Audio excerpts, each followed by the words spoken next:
What is up guys, to another site. In this video, I'm going to show you how you can create a new Zoho Mail. So first you need to head over to your Zoho Mail's website, and then on the left side you need to click on New Mail, and after clicking on New Mail at the left side, you need to enter in the to section, you need to enter the email of another person that you want to send the mail to, and then here you can also write the CC, and here you need to write the subject.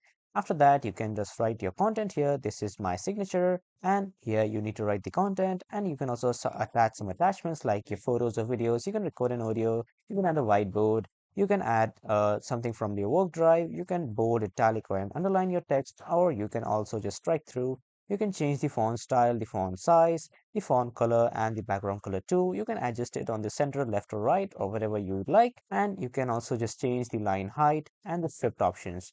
And when you are done, on the left side at the top, you will see the blue button of send. Click on the send button to send the email, or if you want to send it later, you can click on the send later and schedule it. So that was all for this video, everyone. Thank you for watching.